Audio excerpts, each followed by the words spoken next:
ಜೈ ಶ್ರೀರಾಮ್. ಎಲ್ಲರಿಗೂ ನಮಸ್ಕಾರ. ಸಣ್ಣ ಕಥೆ, ಒಳ್ಳೆಯ ಸಂದೇಶ. ಪಂಚತಂತ್ರದಲ್ಲಿ ಒಂದು ಕಥೆ ಬರ್ತದೆ.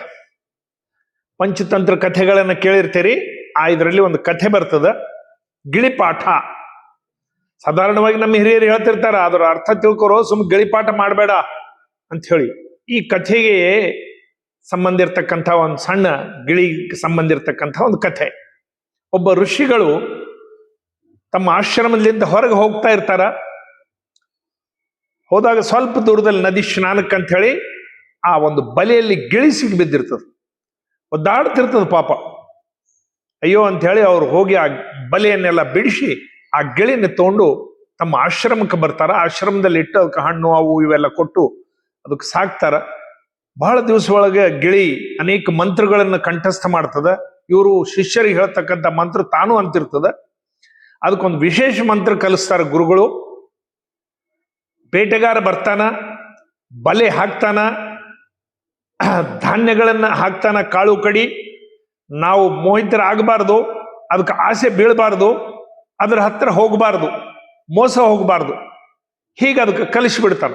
ಹಾಗಾದ್ರೆ ಇದ್ರದ್ದು ಮುಖ್ಯ ಇದೇ ಇದ್ದದ. ಎಲ್ಲಾದ್ರೂ ಬಲಿಗೆ ಸಿಗಿಬಿದ್ದು ಸಾಯ್ಬಾರ್ದು ಎಂಬ ಉದ್ದೇಶದಿಂದ ಅದು ಅದನ್ನು ಗಟ್ಟಿ ಮಾಡ್ತದೆ. ಬೇಟೆಗಾರ ಬರ್ತಾನ, ಬಲೆ ಹಾಕ್ತಾನ, ಕಾಳು ಕಡೆಗಳನ್ನು ಹಾಕ್ತಾನ. ನಾವು ಆಸೆ ಬಿದ್ದು ಅಲ್ಲಿ ಹೋಗಿ ಸಿಗಿ ಬೀಳಬಾರ್ದು.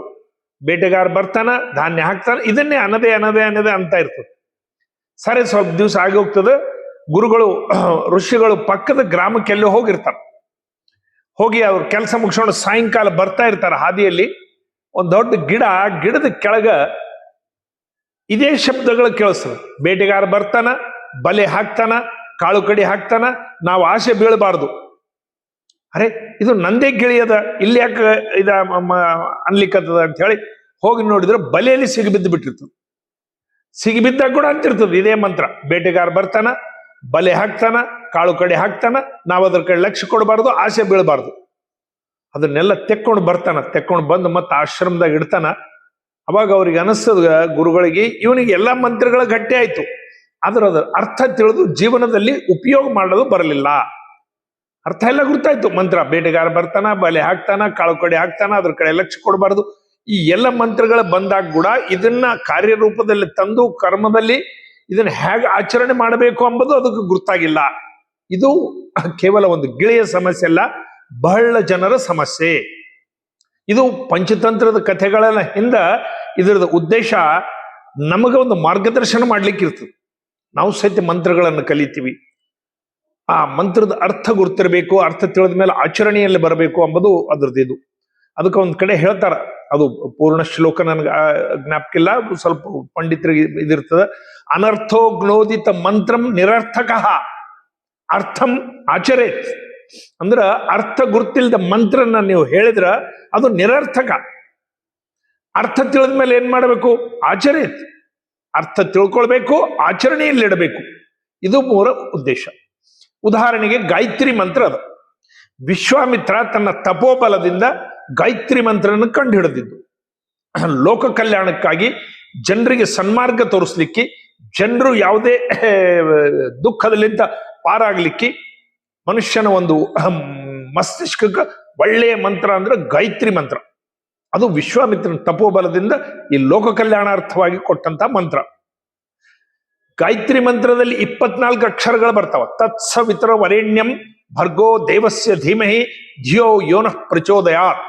ಹೇ ಭಗವಂತ, ಸೃಷ್ಟಿಕರ್ತ, ಈ ಸಂಪೂರ್ಣ ಜಗತ್ತಿನ ರಕ್ಷಣೆ ಮಾಡತಕ್ಕಂಥವನೇ, ನನಗ ಒಳ್ಳೆ ಬುದ್ಧಿಯನ್ನು ಪ್ರಚೋದನೆ ಮಾಡು. ಧಿಯೋ ಯೋನಃ ಪ್ರಚೋದಯಾತ್, ಒಳ್ಳೆ ಬುದ್ಧಿಯನ್ನು ಪ್ರಚೋದನೆ ಮಾಡು. ಗಾಯತ್ರಿ ಮಂತ್ರದ ಪ್ರತಿ ಒಂದೊಂದು ಅಕ್ಷರ ವಾಲ್ಮೀಕಿ ಬರೆದ ರಾಮಾಯಣದ 24,000 ಶ್ಲೋಕಗಳಿಂದ ತೆಗೆದುಕೊಂಡಿದ್ದಂತ.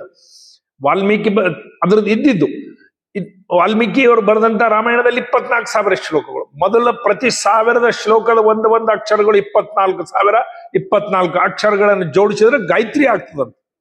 ಒಂದು ವಿಶೇಷತೆ ಏನೋ ಅದು ಅಂದ್ರ ಇದ್ರದ್ದು ಮೂಲ ಉದ್ದೇಶ ನಮಗ ಮಂತ್ರ ಬರಬೇಕು, ಮಂತ್ರದ ಅರ್ಥ ತಿಳಿದಿರ್ಬೇಕು, ಅರ್ಥ ತಿಳಿದ ಮೇಲೆ ಆಚರಣೆಯಲ್ಲಿರಬೇಕು. ನಾವು ಪ್ರತಿನಿತ್ಯ ಗಾಯತ್ರಿಯನ್ನ ಮಾಡ್ತೀವಿ. ಗಾಯತ್ರಿ ಮಾಡೋವರಿಗೆ ನಾವು ಒಂದಿಷ್ಟು ನೀರು ಸಹಿತ ಬಾಯಲ್ಲಿ ಹಾಕೋದಿಲ್ಲ. ಚಹಾ ಕಾಫಿ ಅಂಕರು ದೂರ ಉಳಿತು. ಮುಂಜಾನೆ ಸ್ನಾನ, ಜಪ, ತಪ ಇದು ಆಚರಣೆಯಲ್ಲಿ ಅನೇಕ ಜನರು ಮಾಡ್ತಕ್ಕಂಥ ಇದು. ಆದರೆ ಅದರ ಹಿಂದಿರ್ತಕ್ಕಂಥ ಉದ್ದೇಶ ನಾವು ಆಚರಣೆಯಲ್ಲಿ ಇಟ್ಟಿದ್ದೇವಾ?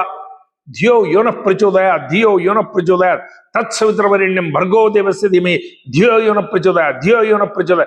ಸಾಯತನ ಅಂತೀರಿ, ಲಕ್ಷ ಸಲ ಅಂದ್ರಿ, ಕೋಟಿ ಸಲ ಅಂದ್ರಿ, ಪುನಶ್ಚರಣ ಆಯ್ತು, ಅನದೇ ಅನದೇ ಅನದೇ ಅನದೇ ಅನದೇ. ಧಿಯೋ ಯೋನ ಪ್ರಚೋದಯ, ಒಳ್ಳೆ ಬುದ್ಧಿಯನ್ನು ಪ್ರಚೋದನೆ ಮಾಡು. ಭಗವಂತ ಒಳ್ಳೆ ಬುದ್ಧಿ ಕೊಡು. ಹೌದು, ಒಳ್ಳೆ ಬುದ್ಧಿ ಏನ್ ಕೆಲಸ ಮಾಡ್ತಿದ್ದಿ? ಎಡಗೈಲಿ ಕಾಗಿ ಹೊಡೆದಿಲ್ಲ, ಸತ್ರ ಯಾರು ಮನೆಗೆ ಹೋಗೋದಿಲ್ಲ, ಪಕ್ಕದ ಮನೆಯವ್ರ ಸತ್ರ ನಿನ್ನ ಗುರ್ತಿಲ್ಲ, ದಾನ ಧರ್ಮ ಮಾಡೋದಿಲ್ಲ, ಆಫೀಸ್ನಲ್ಲಿ ವಿಪರೀತ ಲಂಚ ತಿಂತಿದ್ದಿ, ಸಂಗ್ರಹ ಬುದ್ಧಿನ ಇಟ್ಕೊಂಡಿದ್ದಿ, ಯಾವ ಪರೋಪಕಾರ ಕೆಲಸಗಳನ್ನಿಲ್ಲ, ಗಾಯತ್ರಿ ಮಾತ್ರ ಮಾಡ್ತಿದ್ವಿ. ಧಿಯೋ ಯೋನ ಪ್ರಚೋದಯ, ಧಿಯೋ ಯೋನ ಪ್ರಚೋದಯ, ಧಿಯೋ ಯೋನ ಪ್ರಚೋದಯ. ಎಷ್ಟು ಸಲ ಹೇಳ್ತಿದ್ವಿ? ಲಕ್ಷ ಸಲ ಆಯ್ತು.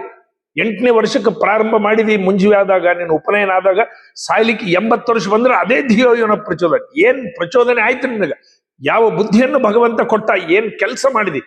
ಇಲ್ಲ ರೀ, ಅವ್ರು ಮೊದಲಿಂದ ಹಂಗೇರಿ, ಎಡಗೈಲಿ ಕಾಗಿ ಹೊಡೆದಿಲ್ಲ, ಎಡಗೈಲಿ ಕಾಗಿ ಹೊಡೆದಿಲ್ಲ, ದಾನ ಧರ್ಮಗಳಿಲ್ಲ, ಪರೋಪಕಾರ ಇಲ್ಲ, ಇನ್ನೊಬ್ಬರ ಮೇಲೆ ಹೋಗೋದಿಲ್ಲ, ಕಷ್ಟ ಸುಖದಲ್ಲಿಲ್ಲ, ಬಂಧು ಬಳಗಕ್ಕೆ ಏನಾದ್ರೂ ತ್ರಾಸಾದ್ರೂ ಹೋಗೋದಿಲ್ಲ. 24 ಗಂಟೆ ಸ್ವಾರ್ಥ ಚಿಂತನೆಯಲ್ಲಿ ನೀನು, ನಿನ್ನ ಮಕ್ಕಳು, ನಿನ್ನ ಸಂಸಾರ ಇದ್ರದೇ ಬಗ್ಗೆ ಚಿಂತನೆ ಮಾಡ್ತಿರ್ತಿದ್ದಿ, ಗಾಯತ್ರಿ ಕೂಡ ಮಾಡ್ತೀವಿ. ಅದಕ್ಕೋಸ್ಕರ ಗಿಳಿ ಮಂತ್ರ ಅಂತ ಹೇಳ್ತಕ್ಕಂಥದ್ದು ಇದಕ್ಕೆ ನಾವು ಹಾಗಾಗಬಾರದು. ಅದನ್ನೇ ವಿವೇಕಾನಂದರು ಹೇಳಿದ್ದು. Gita is a road map. Gita ಒಂದು ರೋಡ್ ಮ್ಯಾಪ್, ಹೇಗೆ ಹೋಗಬೇಕು ಅಂತ ಜೀವನನ್ನ ತೋರಿಸು. ಗೀತೆ ಪುನಶ್ಚರಣ, ಗೀತ ಪಾಠ, ಗೀತ ಕಂಠಸ್ಥ, 18 ಶ್ಲೋಕ ಅಧ್ಯಾಯಗಳು ಮಾಡಿದ್ರು ಏನೂ ಲಾಭ ಇಲ್ಲ.